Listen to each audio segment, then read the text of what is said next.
దేశవ్యాప్తంగా సంచలనం రేపిన దిల్సుఖ్ నగర్ బాంబు పేలుళ్ల కేసులో మరో కీలక పరిణామం చోటు చేసుకుంది. ఇవాళ కేసుపై హైకోర్టు కీలక తీర్పు ఇవ్వనుంది. ఈ కేసులో ముద్దాయిలు దాఖలు చేసిన పిటిషన్ను ధర్మాసనం తుది విచారణ జరపనుంది.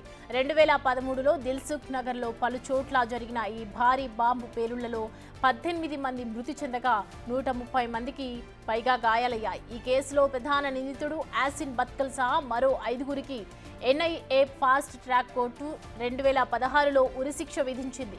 దీనిని సవాల్ చేస్తూ నిందితులు హైకోర్టును ఆశ్రయించారు. దీనిపై హైకోర్టు నేడు తుది తీర్పు వెలువరించనుంది. ఘటన జరిగిన నాటి నుంచి యాసిన్ బత్కల్ సహా పలువురు నిందితులు ఇప్పటికీ పరారీలోనే ఉన్నారు.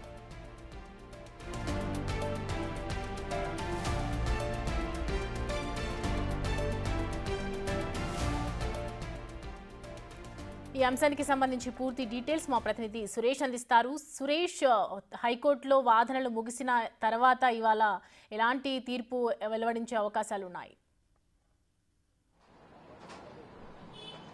2013 ఫిబ్రవరి 21న దిల్సుఖ్ నగర్లో జంట బాంబు పేలుళ్లు జరిగాయి. దేశవ్యాప్తంగా కూడా తీవ్ర కలకలం రేగింది. ఎందుకంటే దాదాపు 18 మంది మృతి చెందారు, 130 మందికి పైగా తీవ్ర గాయాల పాలయ్యారు. అప్పటి ప్రధాని మన్మోహన్ సింగ్ కూడా స్పాట్కి చేరుకొని విచారణ వేగవంతం చేసి నిందితులను కఠినంగా శిక్షించాలని చెప్పేసి కూడా ఎన్ఐఏకు ఆదేశాలు జారీ చేశారు. ఈ ఘటన తర్వాత ఎన్ఐఏ ఇటు అదేవిధంగా పోలీసులు జాయింట్గా ఈ ఆపరేషన్ని చేయడం జరిగింది. దీంట్లో మొత్తం 6గురిని తీవ్రవాదులను గుర్తించడం జరిగింది. ఇండియన్ ముజాహిద్దీన్కి సంబంధించిన సంస్థ పేలుళ్లు జరిపినట్టు ఎన్ఐఏ గుర్తించింది. ఎన్ఐఏ మొత్తం 5గురిని అరెస్ట్ చేసింది. అందులో అసదుల్లా అఖ్తర్ అలియాస్ హద్దీ, అదేవిధంగా జియాఉర్ రెహమాన్, ఎండి తహసీన్ అఖ్తర్, యాసిన్ బక్తల్, అజీజ్ షేక్, వీళ్ళ 5గురిని కూడా అరెస్ట్ చేయడం జరిగింది. మరో ముఖ్య నిందితుడు ఇందులో రియాజ్ బక్తల్ మాత్రం పరారీలో ఉండే, అతని కోసం ఎన్ఐఏ గాలిస్తుంది. అయితే మొత్తం 5గురిని కూడా అరెస్ట్ చేసి ఎన్ఐఏ కోర్టులో ఫాస్ట్ ట్రాక్ కోర్టులో వాదనలు వినిపించి వారికి ఉరిశిక్ష విధించడం జరిగింది 2016లో. ఆ శిక్షని సవాల్ చేస్తూ హైకోర్టులో నిందితులు పిటిషన్ దాఖలు చేయడం జరిగింది. హైకోర్టులో కూడా సుదీర్ఘంగా వాదనలు జరిగాయి. దాదాపు 45 రోజుల పాటు ఈ కేసుకు సంబంధించి విచారణ జరిగింది. విచారణ తర్వాత ఈరోజు తీర్పు వెల్లడించబోతున్నారు. ఈ 5గురు నిందితులకి కింది court NIA special court fast track court ఉరిశిక్ష విధించింది. కాబట్టి ఇప్పుడు హైకోర్టు ఎలాంటి తీర్పు ఇస్తుంది అనేది కూడా తీవ్ర ఉత్కంఠగా నెలకొంది. ఎందుకంటే దాదాపు 18 మంది మృతి చెందారు, 130 మందికి పైగా తీవ్ర గాయాలయ్యే హాస్పిటల్లో చికిత్స పొందారు. ఈ బాంబు ఘటన దిల్సుఖ్ నగర్లో దేశవ్యాప్తంగా కూడా సంచలనం రేపింది. ఎందుకంటే తీవ్రవాదులు అత్యంత దుశ్చర్యకు పాల్పడి 2 చోట్ల అంటే నిమిషాల వ్యవధిలోనే బస్టాప్లో ఒక బాంబు, అదే తర్వాత ఒక మిర్చి బండి వద్ద మరొక బాంబు పేలడంతో ఇటు నుంచి అటు పరిగెత్తే లోపు ప్రాణ నష్టం ఎక్కువగా జరిగింది. ఆ సందర్భంలో అప్పటి ప్రభుత్వంలో ఉన్నటువంటి ప్రధాని మన్మోహన్ సింగ్ కూడా స్పాట్కు చేరుకొని బాంబు తీవ్రతలకు సంబంధించి అదేవిధంగా శక్తఘాతులను కూడా పరామర్శించడం జరిగింది. అప్పుడు మెరుగైన వైద్యం కూడా వారికి అందించి త్వరగా కోలుకునే విధంగా చర్యలు తీసుకున్నారు. కానీ 18 మంది మృతి చెందడం, వారి కుటుంబంలో తీవ్ర విషాదం నెలకొనడంతో నిందితులను కఠినంగా శిక్షించాలని ఎన్ఐఏకి అప్పటికే ఆదేశాలు ఇచ్చారు. ఆ ఎన్ఐఏ పూర్తి స్థాయిలో దర్యాప్తు చేసి ఛార్జ్షీట్ వేసి నిందితులకు ఉరిశిక్ష పడే విధంగా ఎన్ఐఏ ఫాస్ట్ ట్రాక్ కోర్టులో ఈ కేసును విచారించారు. అయితే ఎన్ఐఏ కోర్టు ఇచ్చిన తీర్పుపైనే నిందితులు హైకోర్టుకి రావడం జరిగింది. హైకోర్టులో కూడా సుదీర్ఘంగా, ఎందుకంటే 2016లోనే ఉరిశిక్ష పడ్డది, కానీ హైకోర్టులో కేసు పెండింగ్ ఉండడంతో ఆ శిక్ష ఇంకా అమలు కాలేదు. కాబట్టి ఈరోజు హైకోర్టు ఇచ్చే తీర్పు చాలా కీలకంగా ఉండబోతుంది. 5గురు నిందితులకు కూడా గతంలో ఉరిశిక్ష ఎన్ఐఏ కోర్టు ఇచ్చింది. కాబట్టి ఇప్పుడు హైకోర్టు ఎలాంటి తీర్పు ఇస్తుంది, ఎందుకంటే హైకోర్టులో కూడా ఎన్ఐఏ తరపు వాదనలు వినిపించడం జరిగింది. నిందితులు ఎక్కడెక్కడ బాంబు మెటీరియల్స్ కొనుగోలు చేశారు, వారి సీసీ ఫుటేజ్ టెక్నాలజీతో పాటు లేటెస్ట్ టెక్నాలజీ ద్వారా సేకరించిన క్లూస్ అన్నీ కూడా కోర్టుకు సబ్మిట్ చేశారు. ఎక్కడ ఒక సైకిల్ నుంచి తీసుకొని వచ్చి సైకిల్పై బాంబు తీసుకొచ్చిన ఎవరైతే యాసిన్ బక్తల్ మెయిన్గా ఈ పేలుల్లో కుట్రగా పాల్గొనడం జరిగింది. ఆయన నేరుగా పాల్గొన్నారు.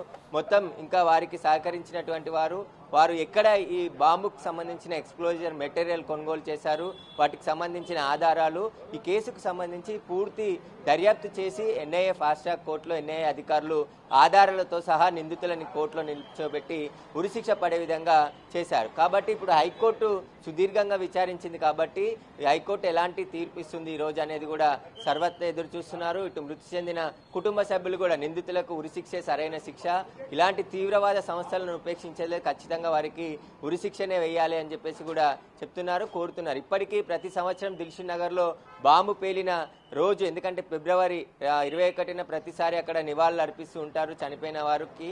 అదేవిధంగా గాయపడ్డవారు చాలా మంది ఉన్నారు, 130 మంది అక్కడ గాయపడ్డారు. అందరూ ఆఫీసుల నుంచి ఇంటికి వెళ్ళేవారు, బస్ స్టాప్లో వెయిట్ చేయడం కోసం వచ్చిన వారు, అదేవిధంగా మిర్చి బండి దగ్గర మిర్చీలు తినడానికి వచ్చిన వారు చాలా మంది, అక్కడ 18 మంది ప్రాణాలు కోల్పోయారు. కాబట్టి ఈ అమాయకుల జీవితాలతో చెలగాటమాడిన ఈ తీవ్రవాదులను కఠినంగా శిక్షించాలని చెప్పేసి కూడా పెద్ద ఎత్తున డిమాండ్ కూడా రావడం జరిగింది. అందులో భాగంగానే ఎన్ఐఏ కోర్టులో వీరికి సాక్ష్యాధారాలు, ఎవిడెన్స్ అన్నిటినీ దృష్టిలో పెట్టుకొని వారికి ఉరిశిక్ష విధించడం జరిగింది. ఇప్పుడు హైకోర్టులో కూడా సుదీర్ఘంగా వాదనలు జరిగాయి, ఆ వాదనల తర్వాత పూర్తిగా అయ్యాయి.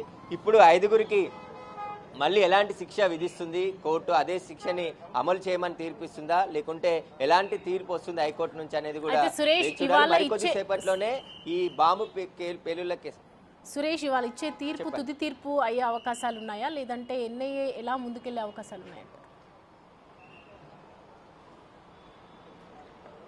అంటే ఎన్ఐఏ ఫాస్ట్ ట్రాక్ కోర్టులోనే అన్ని ఆధారాలు చూపించి వీరు బాంబు పేలుళ్లకు వీరే ప్రధాన కారణము, వీరికి సంబంధించిన సీసీటీవీ ఫుటేజ్తో పాటు సెల్ ఫోన్ సిగ్నల్ ఆధారంగా వీరు ఎక్కడెక్కడ పర్యటించారు, హైదరాబాద్కి ఎలా వచ్చారు, వీరితో లింకులు ఎలా కలిశాయి, వాటన్నిటికి సంబంధించిన ఆధారాలన్నిటిని కూడా కోర్టులో ఛార్జ్షీట్ రూపంలో ఎన్ఐఏ కోర్టులో ఫాస్ట్ ట్రాక్ కోర్టులో ఎన్ఐఏ అధికారులు సబ్మిట్ చేశారు. అక్కడ తీర్పు ఉరిశిక్ష విధించారు కాబట్టి మళ్ళీ హైకోర్టుకి రావడం జరిగింది. హైకోర్టులో దీనికి సంబంధించి వాదనలు కూడా పూర్తయ్యాయి. ఈరోజు తీర్పు వెల్లడిస్తే, ఒకవేళ హైకోర్టుని తీర్పు వెల్లడించిన తర్వాత మళ్ళీ సుప్రీంకోర్టుకు కూడా నిందితులు వెళ్ళే అవకాశం, కానీ ఇలాంటి తీవ్రవాదులకి ఇలాంటి అవకాశాలు ఇవ్వద్దు. ఎందుకంటే ఇన్ని రోజుల పాటు, అంటే దాదాపు పేలుళ్లు జరిగి 12 సంవత్సరాలకు పైన అయిపోయింది, అయినప్పటికీ కూడా నిందితులు ఇంకా జైల్లోనే పెట్టి వాళ్ళని పోషించడం ఏంటి అని చెప్పేసి కూడా ప్రజల నుంచి తీవ్ర ఒత్తిడి, ఎందుకంటే విమర్శలు కూడా ఎదురవుతున్నాయి. కాబట్టి ఎవరైతే బాంబు పేలుళ్లకు తీవ్రవాద